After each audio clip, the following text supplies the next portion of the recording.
Chapter 21. Mendel had awakened with the feeling that someone had just called his name. At first he thought it was his brother, and that made him stand up and look around. But when Mendel saw no sign of Odyssean, his suspicions grew. Then the voice called to him again. "This way," it beckoned. "This way." Somehow he knew exactly which direction to go. Not for a moment did Mendel hesitate. He had finally gone beyond his fear of his situation. Fascination commanded him now. Making certain that no one observed him, he slipped into the jungle. Curiously, Mendel felt more at home here than he ever had back in Sarum. It was as if this was a cherished place that Odyssean's brother had forgotten until now. Treading with a nimbleness generally absent, Mendel dove deeper into the jungle. The voice kept urging him on, telling him where to turn. He followed its guidance with the utmost trust. The insects kept their distance from him, just as they had since shortly after he and his companions had entered the lush land.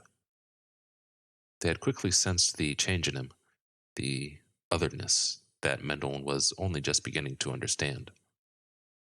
Despite the dark, he found it not at all difficult to see. Things were shadowed, true, but his vision was sharper than ever. Indeed, in some ways, Mendel could see better than he did even during the day.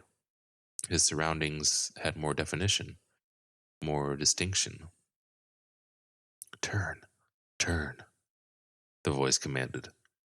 Mendel obeyed, took several steps, then waited. But the voice gave him no more instructions. Frowning, he took one more step. And suddenly, in front of him, stood a towering, glittering obelisk, untouched by the incessant growth. It stood more than twice as tall as Mendel and was made of what he suspected was obsidian. Mendel had admired samples of the black stone that Cyrus had bought from a merchant and felt that what stood before him could be nothing else. Yet what drew his attention most was not the pointed obelisk itself, but what was carved on each of its faces. More words in the ancient script. They ran from the top to the bottom, and as he eyed them, it almost seemed that they glowed faintly. Mendel mouthed them as best he could, but recognizing enough symbols to have some crude notion of what others might mean. As he read, his understanding grew. Becoming excited, he pored over the first face again and again. Each time the message proved clearer. His expression transformed into that akin to a child, for what was written there filled him with awe. And so, Mendel kept reading.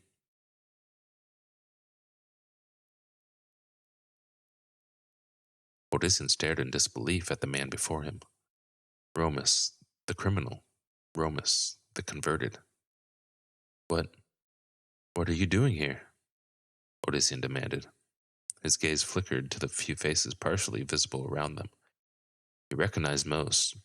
They were all from Partha. "When you were found missing, Holy One, we feared for the worst, especially after how it was for poor Master Ethan and his boy. Nicodemus, he's a good tracker, and some of the others are too. We took off as soon as we could after you." Romus grinned. "But you're all right." "You shouldn't have followed," Odyssean reprimanded the men. "You endanger yourselves, and what of your families?" "All of us came willingly," someone else said. "And our families are all with us, of course. We not abandon them, isn't that right?" There was a chorus of eyes. For the first time, Odyssean noticed that some of the figures toward the back of the dark throng were of slighter builds. Several were fairly short. He had not thought of them as women or, for that matter, children. But why bring their families with them on such a desperate pursuit? A sick feeling swelled up within him. "Why are all you here, Romus?" "Why, to learn more from you, Holy One. To follow your path, wherever it takes you." Others backed up his declaration. "Don't call me that," Odyssean blurted. "Never that." Romus bowed his head. Very sorry, Master Odyssean. I had forgotten, yes. Gritting his teeth, Odyssean continued. You uprooted your families to follow me? Are you mad? Almost as one, they shook their heads. He eyed the townsfolk, aware that his fury barely touched them. They were utterly insane, but could not see that fact. But as it became apparent that he had nothing more to teach them, they would surely come to their senses, and then it would be they who would become outraged with him. Mendel still concerned Odyssean, but he needed to deal with this band first. How many are there of you, Romus? A good quarter of Partha stands around you, Master Odyssean, and others but await word of our success before they join us. The sick feeling swelled 100-fold. Barely able to think, Odyssean whirled back toward the camp. Follow me. Always, murmured Romus. Already regretting his choice of words, the son of Diomedes stalked away. Behind him came a massive shuffling of feet and the shaking of grass and branches. As he neared the edge of the camp, Achilleos, an arrow notched and ready to fire, stood sternly waiting. His face went through a contortion of emotions as he drank in what came in his friend's wake. What have you found out there? An army? The Parthans, or at least a good number of them. Achilleos looked from one newcomer to the next. Is there anyone left there? Too few. Odyssean looked around. Where's Mendel? I assumed with you. I noticed him rise at one point. Serenthia piped up from near the fire. She, too, eyed the Parthans with wonder. I fell asleep again almost immediately, though. It was not what Odyssean wanted to hear. He's been gone too long. I need to go back out and search for him. Leaning close, the archer whispered, Then why not use this bunch? I can only assume that they came after you, and from the looks of those admiring expressions, if you asked them to hunt for your brother, they would. And half of them would get eaten while the others would likely die of accidents or some disease. They understand nothing about the jungle. Nor do we, but we chose to come here nonetheless. As the two argued, more and more people flowed into the tiny site. The women and children became apparent now, they moving closest to the single fire. Some of the men came bearing wood, which they used to build another fire for their numbers which continued to grow. You're certain that it's only a part of the town? Achilleos asked. For now. Odyssean spotted Bartha and her son. The woman smiled, then leaned down to point out him to her child. The boy waved merrily. Odyssean could not help but wave back, but his heart grew heavier. Their faith was based on lies. Romus joined him again. There was absolutely none of the distrust and unsavoriness of the man Odyssean had first viewed from a distance in Parthas Square. Master Odyssean, would it be permissible to have them start cooking meals and clearing more ground? You have food? He prayed that they did not somehow expect him to magically supply them with anything. Oh yes. We knew that we might have to travel some distance to catch up to you. There are horses laden with packs just coming up now. Sure enough, in addition to the throng of people, more than a score of heavily encumbered mounts were already in sight. Odyssean could scarcely believe what he was seeing. How could such a large party have organized so quickly, with much less followed him so expertly? And they all expect the world from you, came the thought. They all expect you to teach them to become more powerful than the mage clans. The immensity of what he was supposed to do, especially in light of the fact that it was utterly beyond him, struck Odyssean so hard that he turned from the others without another word and stalked off into the jungle. He did not go far, naturally, but just enough to find some peace. Or at least attempt to. Even alone, Odyssean could not escape his feelings of failure, of complete shame.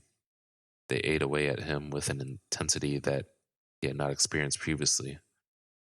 In his mind, he heard the voices speaking so reverently about him, saw again the odd faces, both young and old.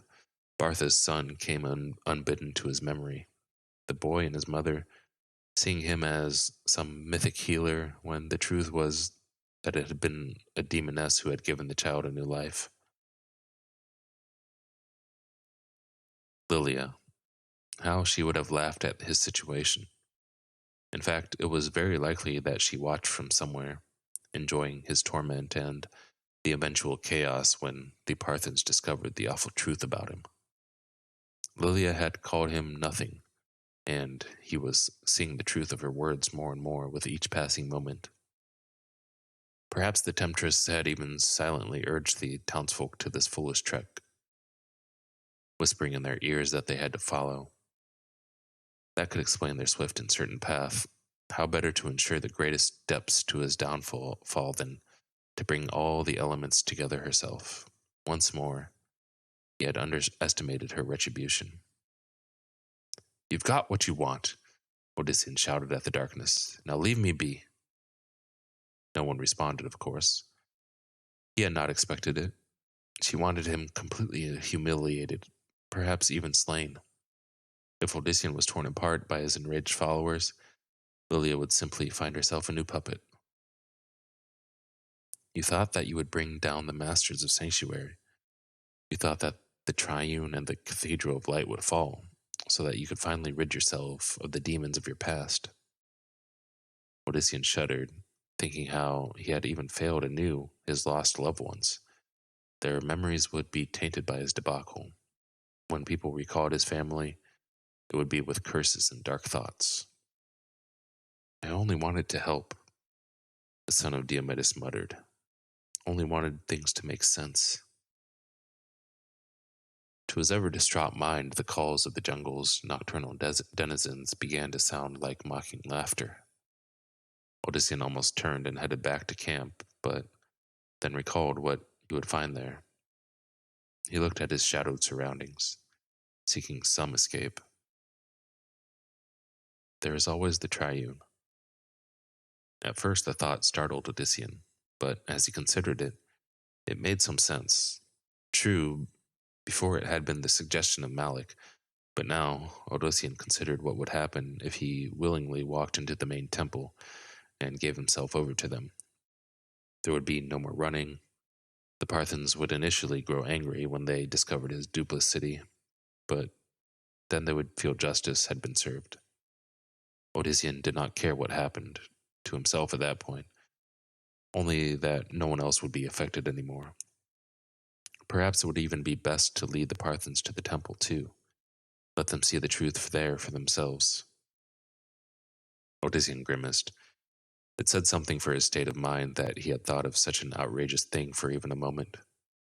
Odysseus shook his head, trying to clear it. What he chose to do concerning himself was one thing, but he would not lead the Parthens through any more deceit, and he would certainly not lead them to the temple.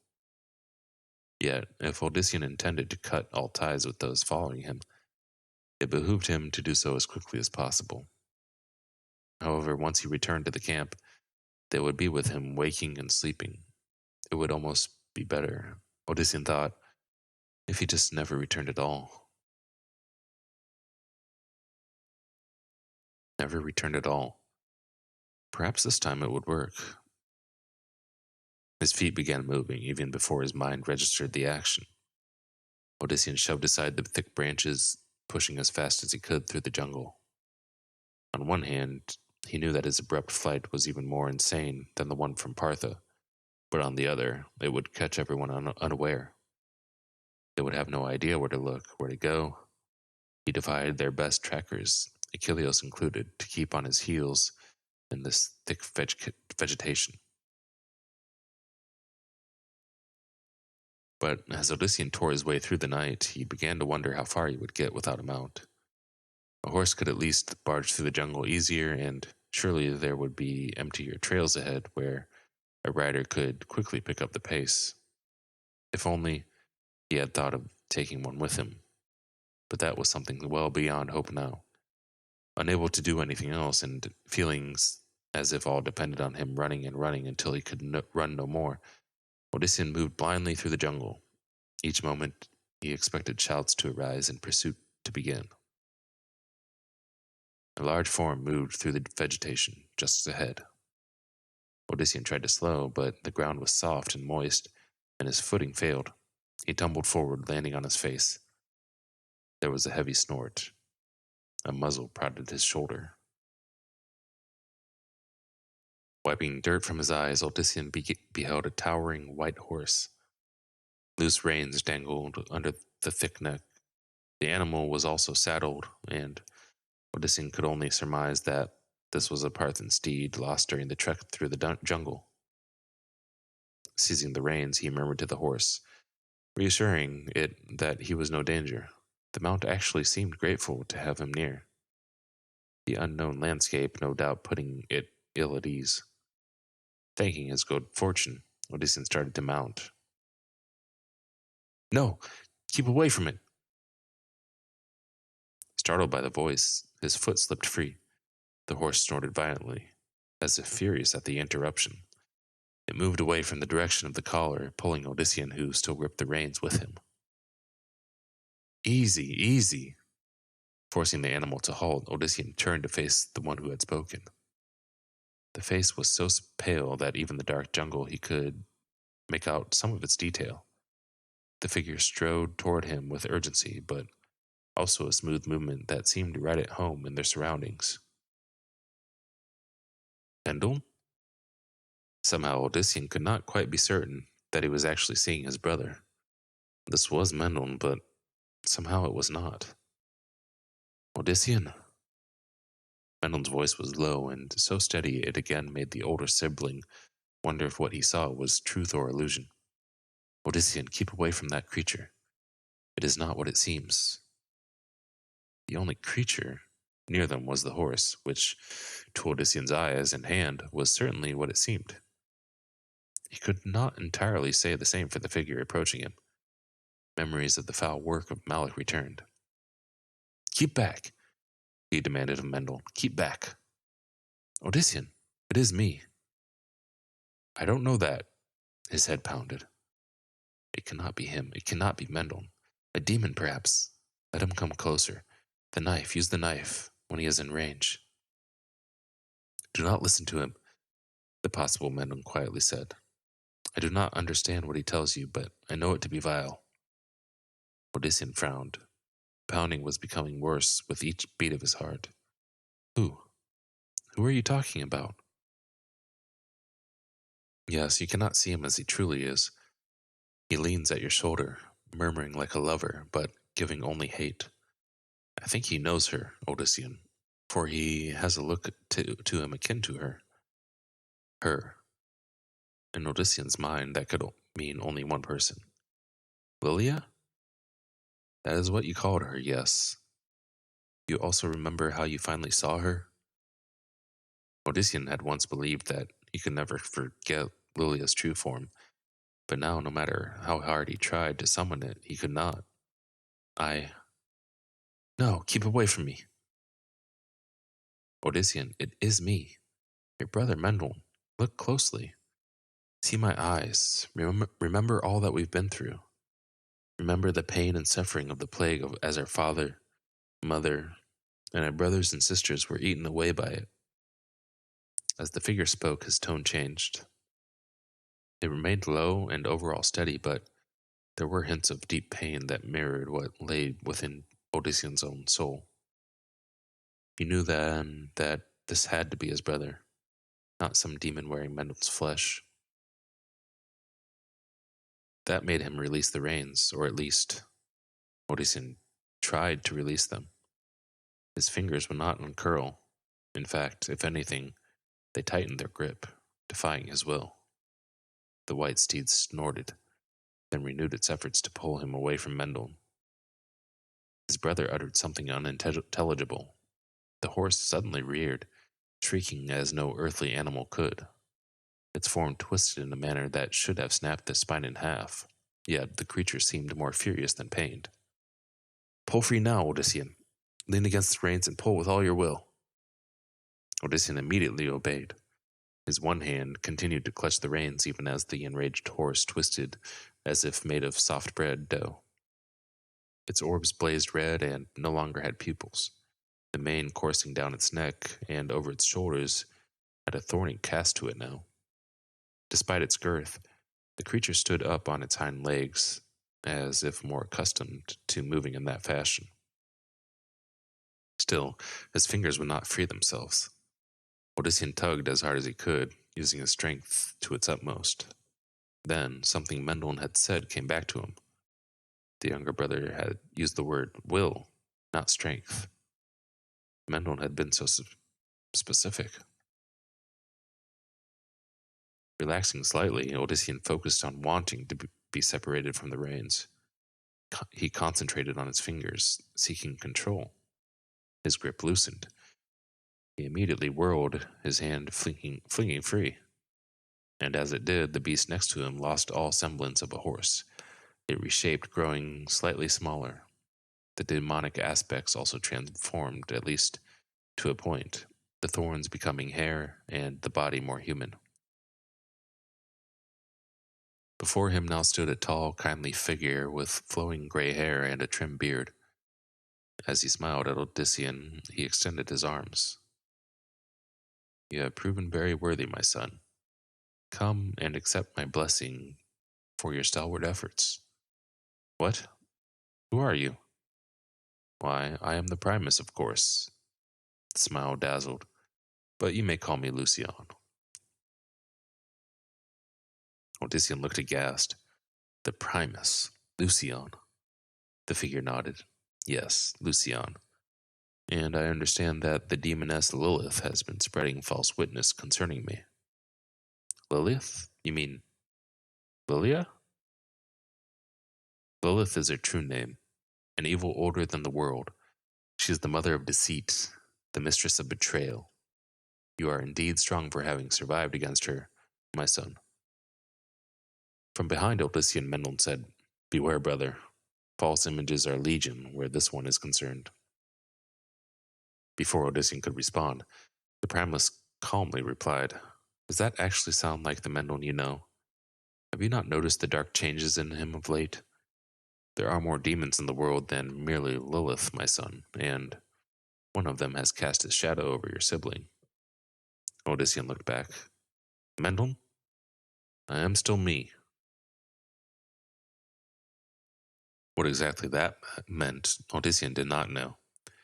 He considered all that he had seen happen to his brother. Mendel had definitely changed, but was it for good or ill? "I do not know you, demon," Lucian remarked, sounding much like a protective uncle to Odyssean. "But your intent is clear. You would work as the soul of this worthy one, burrow into it through one of these nearest and dearest to him. That cannot be permitted. He is under my protection." "Protection?" Mendel returned, as the high priest Malix sought to protect him with his spells of skin flaying and his blood-thirsty Morlu. "Exactly, Malix. I regret his actions immensely. I was unaware that one so close to me had been seduced by demons. I had sent him to invite Odyssean old Diomed to the temple as my guest, to be honored, nothing more." He considered further. "The Morlu are an abomination created by what is called the Cathedral of Light, not the Triune. It must be from there that the demon who turned poor Malik." There was something about the Primus that made Odyssean want to believe him, yet bits of what he said did not sound true. "The only demon stands here before us, Odyssean," Mendel insisted, stepping between his brother and Lucian. "You must believe." The master of the Triune shook his head. "His words are strong, embellished as they are by sorcery. For your sake, I fear I must remove the taint. I am sorry for your loss, dear Odyssean, but there is no choice." It took Odyssean a moment to understand. When he did, he reached out in sudden panic. "No, Mendel!" A circle of silver light formed around the Primus, then immediately burst forth. It struck where Mendel had been standing, and suddenly, Odyssean's brother was no longer there. Both Odyssean and Lucian eyed the empty spot. Then the Primus remarked, "Fear for your brother, Odyssean. The demon is powerful. It has taken him away from here. It would be best if we joined together, fought him, side by side." "No." Odyssean was not quite certain what was going on with Mendel, but he refused to believe that his brother had become some vessel for evil. He also now refused to believe much of what the Primus had told him concerning Malik. The high priest had been too adamant when it came to speaking about his master. Malik had been a loyal follower, not a betrayer, of the Primus. "No, leave me alone." "Dear brother Odyssean." Something pressed against Odyssean's brain. Gritting his teeth, he stepped back from the glistening figure. "Leave me alone. I want nothing of you or the Cathedral of Light. Nothing at all." He spun from Lucian. Odyssean was not certain just where he headed, but he knew somehow that he needed to be away quickly. There was a flaring of light behind him, as he recalled, and had just happened just before Mendel's odd vanishing. Even as Odyssean ran, he steeled himself for the inevitable. The force that struck him was oddly cold. He felt as if his body was twisted inside out. His legs, his arms refused to function. Both the muscle and bone seemingly turned to jelly. Odyssean collapsed against a tree and then tumbled to the jungle floor.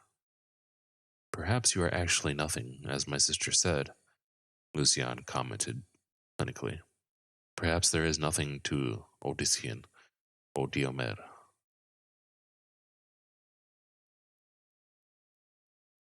A tingling surrounded the barely conscious Odyssean. The ground beneath him suddenly grew distant. Vaguely, the son of Diomedes realized that he was floating several feet above it. "I shall have to test you and retest you to be certain. Let the Morlu play with you too. They tend to bring out the desire for survival, which should in turn bring out the power of the Nephilim, if it is truly stirring within you." "There is nothing," Odyssean gasped. "I am no threat to you." "But you never were, human. I am Lucian, son of Mephisto, the greatest of the primevals.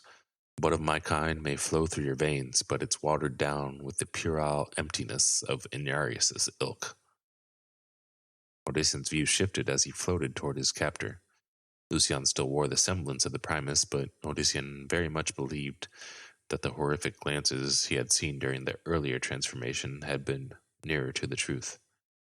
What had Lucian said of Lilith? That she was his sister? "Yes, test you and retest you, so that there is no mistake," the demon repeated.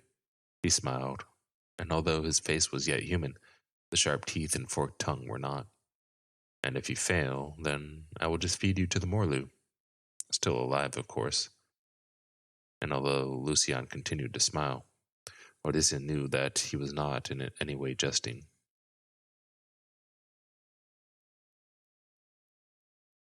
End of chapter 21.